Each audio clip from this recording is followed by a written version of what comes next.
نحمد ونصلي على رسوله الكريم أما بعد وأعوذ بالله من الشيطان الرجيم بسم الله الرحمن الرحيم إن الله لا يغير ما بقوم حتى يغير ما بأنفسهم সবাই দুরূদ শরীফ আল্লাহ। ইসলামী আন্দোলন বাংলাদেশ ঢাকা জেলা দক্ষিণ শাখা কর্তৃক আয়োজিত আজকে গণসমাবেশের সম্মানিত সভাপতি শেরে তাজ, জাতির শ্রেষ্ঠ সন্তান, শ্রদ্ধাভাজন ওলামায়ে কেরাম, ইসলাম প্রিয় দেশপ্রেমিক ভাইয়েরা আমার, আমরা 5ই আগস্ট চতুর্থবারের মতো বাংলাদেশ স্বাধীন হয়েছি, স্বাধীনতা অর্জন করেছি। প্রথম স্বাধীন হয়েছিলাম ব্রিটিশকে হটিয়ে, দ্বিতীয়বার স্বাধীন হয়েছিলাম ভারত থেকে আলাদা হয়ে পাকিস্তান নামে এক ভূখণ্ড অর্জনের ভিত্তিতে, তৃতীয়বার স্বাধীন হয়েছিলাম পশ্চিম পাকিস্তানের বৈষম্য বিরোধী আন্দোলন করে বাংলাদেশ নামে একটা দেশ সৃষ্টির ভিত্তিতে, আর চতুর্থবার স্বাধীন হলাম ফ্যাসিবাদ, জালেম, খুনি এই আওয়ামী সরকারের জুলুম এবং নির্যাতনের থেকে বাংলাদেশের মানুষ এখন স্বাধীন হয়েছে, মুক্ত হয়েছে। আসলে আমি বিশ্বাস করি এই স্বাধীনতা, এই আন্দোলন আমাদের কোনো ক্রেডিট নয়, এটা আল্লাহ পাকের রহমত এবং ওদের উপর আল্লাহ পাকের গজব। গত 23 জুলাই আগস্ট 23 সনের জুলাইতে যখন আমার উপর আক্রমণ করা হয়েছিল, আমি বলেছিলাম যতক্ষণ পর্যন্ত এই সালেম উৎখাত করতে না পারবো ততক্ষণ পর্যন্ত রাস্তা ছাড়বো না। এক ফোঁটা রক্ত থাকা সত্ত্বেও এদের বিরুদ্ধে আন্দোলন করবই, এবং বলেছিলাম আল্লাহ এই দুই চোখে যেন ওদের গজব দেখতে পারি, পতন দেখতে পারি। এরকম আমার মতো হাজারো মাজলুমরা দোয়া করেছিল, কাবা শরীফ ধরে ধরে দোয়া করেছিল, মসজিদে মসজিদ দোয়া হয়েছিল। আমি বিশ্বাস করি আল্লাহ পাক রব্বুল আলামিন মাজলুমের দোয়া কবুল করেছেন, ফ্যাসিস্টদেরকে অপমান এবং অপদস্থতার মাধ্যমে দেশ থেকে ত্যাগ করতে বাধ্য করেছেন। কাজী শুকরিয়া আমাদের নয়, শুকরিয়া আল্লাহর। সবাই বলে আলহামদুলিল্লাহ। কেন স্বাধীন হয়েছে, কেন স্বাধীনতা অর্জন করেছি? বৈষম্যতা দূর করার জন্য।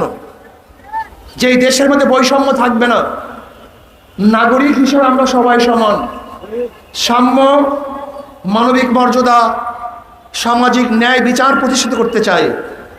এদেশের মানুষের অধিকার ফিরিয়ে দিতে চাই, বাকশক্তির অধিকার ফিরিয়ে দিতে চাই, অর্থনৈতিক অধিকার ভারসাম্য রক্ষা করতে চাই। আমরা চাই মানুষের জানমালের নিরাপত্তা প্রদান করতে। আমরা চাই প্রত্যেকটা মা বোন তার ইজ্জত এবং আবরু নিয়ে নির্বিঘ্নে হাঁটবে, চলবে। তাদের উপরে কেউ প্রিজিং করবে না, অত্যাচার করবে না, অবিচার করবে না, ধর্ষণ করবে না, তাদের চেহারার উপরে কেউ অ্যাসিড নিক্ষেপ করবে না, আমাদের মা বোনদেরকে ধর্ষণ করে কেউ হত্যা করতে পারবে না, আমার গরিবের উপরে কেউ জুলুম করতে পারবে না, আমার শ্রমিকের বুকের উপরে কেউ গুলি চালাতে পারবে না। এদেশের মুচি, কামার, তাঁতি, জেলে, মজদুর, প্রত্যেকটা মানুষের অধিকারকে ফিরিয়ে দেব, ছাত্রদের অধিকারকে ফিরিয়ে দেব, শ্রমিকদের অধিকারকে ফিরিয়ে দেব। এখানে অধিকার থাকবে মুসলমানদের, এখানে অধিকার থাকবে হিন্দুদের, এখানে অধিকার থাকবে খ্রিস্টানদের, এখানে অধিকার থাকবে বৌদ্ধদের, এখানে অধিকার থাকবে আলেমদের। প্রত্যেকটা মানুষ অধিকার নিয়ে বুক ফুলিয়ে বাংলাদেশে ঘুরবে, স্বাধীন মুক্ত বাতাস গ্রহণ করবে। আমি বাংলাদেশের নাগরিক, আমি স্বাধীন।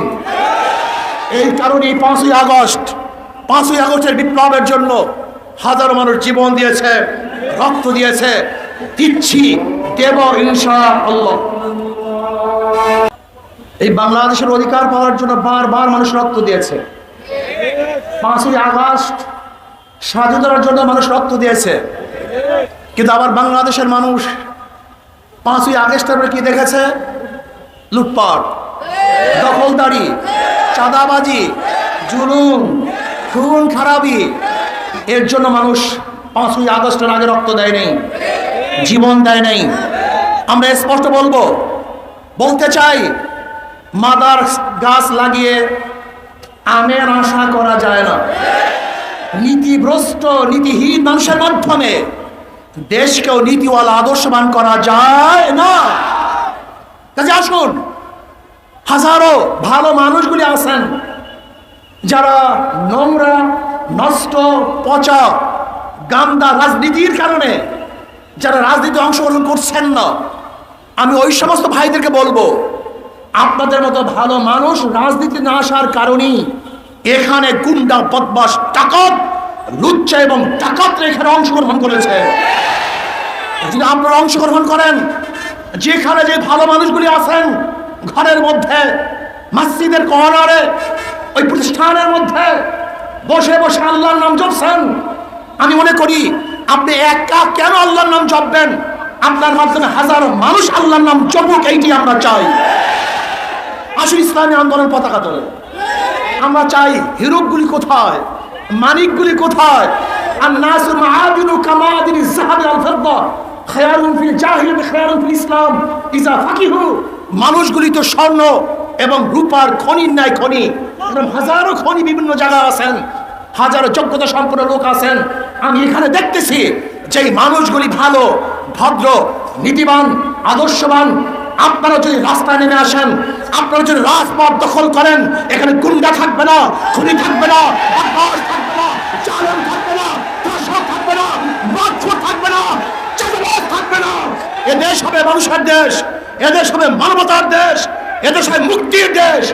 আজও স্বাধীনতার পরে বাংলাদেশের মানুষ যদি এক মুঠা খাদ্যের জন্য ডাস্টবিনে কাক পুরুষের সাথে লড়াই করে, আজকে যদি আমার মা বোন তার ছেলে হারা, বাচ্চা হারা শোকে কাঁদতে থাকে, আজকে যদি আমার মা বোন বিধবা হয়, আজকে আমার মা বোন যদি তারা তাদের সন্তান হারার রোগে কাঁদতে কাঁদতে চক্ষু হারিয়ে ফেলে, তার স্বাধীনতা ব্যর্থ হয়েছে। আর একবার আন্দোলন করতে হবে, সংগ্রাম করতে হবে, মানুষকে মুক্তি দিতে হবে, মানুষকে মুক্তি দেবে, অর্থনীতি মুক্তি দিতে হবে, আজকে শিক্ষার মুক্তি দিতে হবে। শিক্ষার ব্যাপারে বৈষম্য করা হচ্ছে। হাজারো মেধাবী গরিব শ্রমিকের সন্তান আল্লাহ মেধা প্রদান করেছেন, কিন্তু অর্থের অভাবে তারা পড়তে পারছে না। রাষ্ট্রকে মেধাওয়ালাদের জিম্মা গ্রহণ করতে হবে। যদি অক্সফোর্ড, ক্যামব্রিজ যেখানে পড়তে চাও না কেন, যদি চায় তারা হারবারে পড়াশোনা করবে, বাংলাদেশের সরকারের খরচে দেওবন্দে পড়াতে হবে, মদিনা ইউনিভার্সিটিতে পড়াতে হবে, রিয়াদ ইউনিভার্সিটির মধ্যে পড়াতে হবে। বাংলাদেশের গোটা ছাত্রদেরকে, গোটা দুনিয়ার বিশ্বের যত ভালো ভালো প্রতিষ্ঠানগুলি আছে বাংলাদেশের সরকারের মাধ্যমে তাদেরকে পড়াতে হবে। এইটা আমরা চাই। আজকে হাজারো শ্রমিক আছে, আজকে তাদের ন্যায্য অধিকারের জন্য তারা আজও আন্দোলন করবে, আজও সংগ্রাম করবে দুমুঠা খাওয়ার জন্য। এইটা আমরা চাই না। আমরা চাই সুষম বন্টন হোক।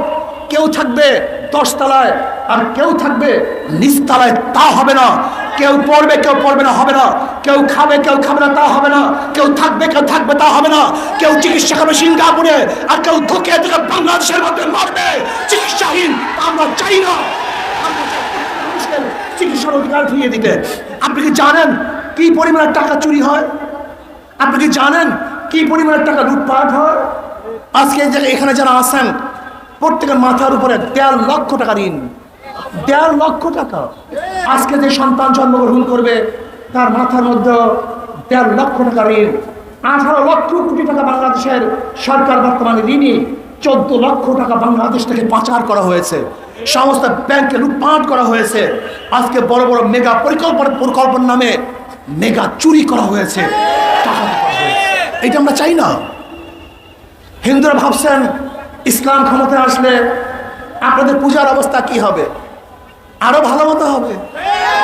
এই সামনে দুর্গাপূজা আসতেছে, বিগত সরকারের আমলে যেইভাবে পূজা করেছেন এবার পূজা যেন আরো সুন্দর হয়, পূজার আরো উত্তম হয়। আমরা নিরাপত্তা উত্থান করবো। কোন মুসলমান মন্দির আক্রমণ করে না, কোন মুসলমান বিজাতির আক্রমণ করে না। মুসলমান আসছে এখানে উখরিজাতিন নাস গোটা মানুষের মুক্তির জন্য, গোটা মানুষকে শান্তি দেওয়ার জন্যই ইসলাম দুনিয়াতে আসছে।